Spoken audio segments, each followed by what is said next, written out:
قسمت‌های مختلف سر میشه از رستنگار 4 انگشت بالای سر، 4 انگشت بعدی تاج سر، 4 انگشت بعدی پس سر، 4 انگشت بعدی میشه پشت سر. خب که کدوم قسمت ها رو بزنیم. از بغل هم که میشه بغل سر تو قسمت های اینجا.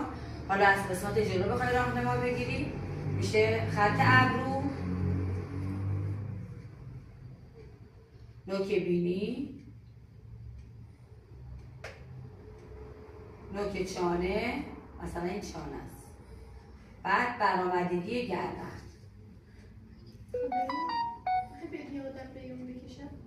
آدم میخوام چیکار کنم؟ حالا دیگه چونه بابا بیل کنید. بعد این از قسمت های جلو. خب راهنماها رو بگیرید. من خواستم کلا امروز زاویه رو از جلوی سر بهتون بگم که یعنی چه مدلی میشه که از جلوی سر ما